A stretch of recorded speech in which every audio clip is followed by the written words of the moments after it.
लोगों की बातें कभी दिल पर नहीं लेनी चाहिए। लोग अमरूद खरीदते वक्त पूछते हैं कि अमरूद मीठे हैं ना, और बाद में नमक लगाकर अमरूद खाते हैं। तो ऐसी ही एक अनोखी कहानी लेकर आया हूं मैं आपके सामने, जो हमें ये शिक्षा देती है कि क्यों हमें लोगों की बातों पर ज़्यादा ध्यान नहीं देना चाहिए। एक लड़का था जिसका नाम मोहन था। वो अपने घर परिवार में बहुत खुशी था। उसकी एक बीवी थी, 2 बच्चे थे और बहुत ही संतोष के साथ वो अपने घर में रहा करता था।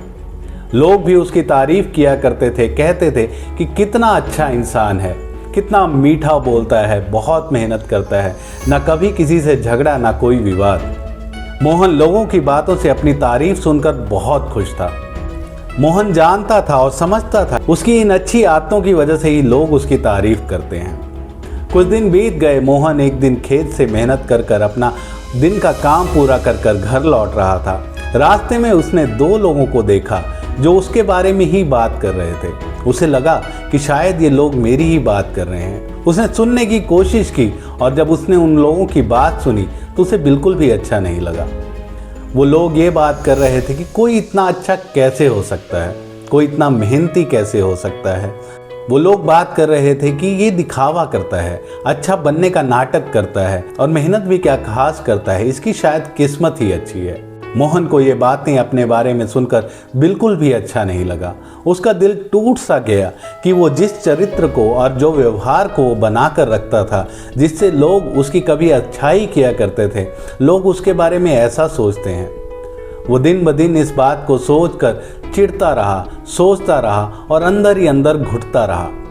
उसे लगा कि शायद सब लोग उसके बारे में यही बातें करते होंगे।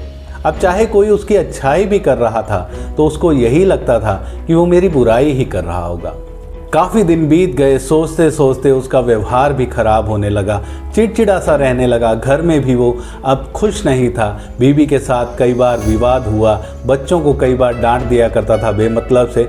सब उसकी इस आदत से परेशान थे और मोहन के व्यवहार को देखकर हैरान भी थे कि अचानक एक दिन उसकी बीवी ने उससे पूछा कि क्या है तुम्हारी इन आदतों के पीछे, क्या कारण है जो तुम ऐसे होते जा रहे हो, बदलते जा रहे हो, कोई भी अब तुमको अच्छा नहीं लगता। तो मोहन ने सारी बात अपनी बीवी को बताई।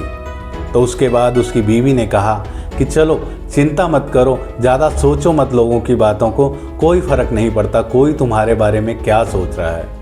पर मोहन की आदतें और बिगड़ती जा रही। जब सड़क पे चलते हुए लोगों को बात करते हुए देखता तो उसे यही लगता कि ये मेरे बारे में बात कर रहे हैं और उनको कुछ गलत बोल देता। अब लोग भी समझ नहीं पा रहे थे कि मोहन इतना अच्छा इंसान होता था, इसको क्या हो गया। कुछ दिनों बाद उसकी बीवी को किसी ने बताया कि एक साधु महात्मा है जो बहुत ही ज्ञानी है, शायद वो मोहन की इस समस्या का समाधान कर पाए। मोहन अपनी बीवी के साथ उस आश्रम पहुंचता है और साधु बाबा को, साधु महात्मा को पूरी बात बताता है। तो साधु महात्मा उसको कहते हैं कि रात हो रही है, तुम जाओ अपनी बीवी को घर छोड़ आओ और तुम्हें मेरे पास कुछ दिन इस आश्रम में रहना होगा, मैं तुम्हारी समस्याओं का हल कर दूंगा। मोहन ऐसा ही करता है, उसे इस सब चीज़ों से छुटकारा चाहिए था। मोहन बीवी को घर छोड़कर आता है और रात को आश्रम में साधु बाबा के पास खाना खाकर सोने की तैयारी करने लगता है। इतनी देर में क्या होता है, रात को साधु बाबा के आश्रम के पास के तालाब में मेढकों की आवाज़ आने लगती है। मेढक अपनी कर्कश आवाज़ में टर टर करते हुए बहुत तेज़ी से आवाज़ करने लगते हैं। मोहन पूरी रात सो नहीं पाया और सुबह उठते ही उसने साधु महाराज को पूछा, हे महाराज, ये पूरी रात मेढकों की आवाज़ से मैं सो नहीं पाया। साधु बाबा, आप कैसे रोज़ सोते हैं? तो साधु बाबा ने कहा कि देखिए, हम भी बहुत समय मेढकों की आवाज़ से परेशान हैं, इसका कोई हल नहीं है। वो तालाब में रहते और रात को अपनी कर्कश आवाज़ से चिल्लाना शुरू कर देते हैं। तुम हमारी अगर कुछ मदद कर सकते हो तो कर दो। तो मोहन ने साधु बाबा को कहा, बिल्कुल, मैं अब सुबह जाकर कुछ मजदूर बुला लाता हूँ और सारे मेढकों को जाल में फंसा कर इस तालाब से निकाल देता हूँ। साधु बाबा ने कहा, जैसी तुम्हारी इच्छा। जैसे ही मोहन कुछ आदमियों को लेकर तालाब के पास पहुंचता है, जाल डालता है। जाल डालने के बाद जब वो मेढकों को निकालने की कोशिश करता है तो उसमें कुछ 10-12 मेढक ही निकलते हैं। मोहन हैरान था कि रात को इतनी आवाज़ें थी और जब मैं मेढक निकालने लगा हूँ तो कुछ 10-12 मेढक ही निकले हैं पूरे तालाब में। तो वो साधु बाबा से पूछता है कि बाबा, ये मेढक दिन में कहीं चले जाते हैं क्या? तो साधु बाबा ने कहा, नहीं, यही कुछ मेढक हैं जो रात भर हमें परेशान करते हैं। पर वो कहता है कि आवाज़ तो बहुत ज़्यादा थी।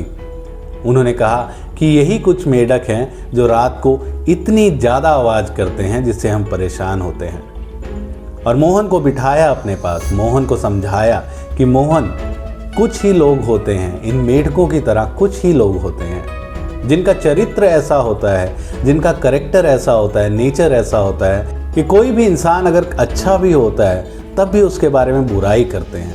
इसका मतलब ये नहीं कि आप अच्छे नहीं हैं, आप एक बहुत अच्छे इंसान हैं, पर उन लोगों का नेचर इन मेढकों की तरह है। इन मेढकों का काम है रात को चिल्लाना, आवाज़ निकालना, तो ये अपना कर्म करते हैं। ऐसे ही कुछ लोग आपकी बुराई ही करेंगे, आप चाहे उनके लिए कितना भी कुछ अच्छा कर लें, आप कितने भी अच्छे हैं, पर उन चंद लोगों की बात से अगर हम परेशान होंगे तो हम ऐसे ही तालाब छानते रह जाएंगे और हासिल कुछ भी नहीं होगा। कभी भी अगर कुछ लोग आपके बारे में गलत बोलते हैं तो उनकी बातों को इतना सीरियस मत लो कि आप अपने पूरे व्यक्तित्व को भूल जाओ, अपना पूरा आचरण बदल दो, अपना पूरा बिहेवियर बदल दो। देखो तुम क्या होते थे मोहन और अब तुम क्या हो। तुम्हारे घर के लोग ही तुम्हारे इस बिहेवियर से परेशान हैं। कुछ चंद लोगों की बातों से तुम्हें परेशान होने की ज़रूरत नहीं है।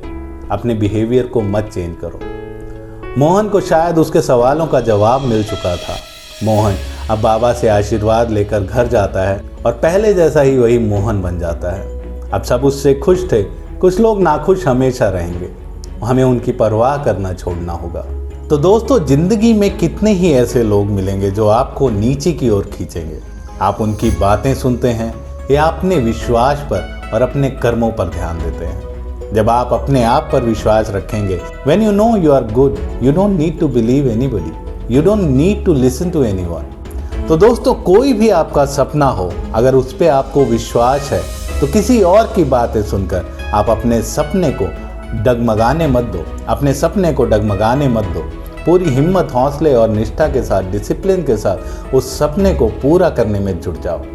तो दोस्तों, मैं हूं आपका होस्ट रवि सोमवंशी। कैसी लगी ये कहानी? और ऐसी कहानियां लेकर आऊंगा आपके सामने। बने रहें इस चैनल के साथ। Please subscribe this channel. Thank you so much.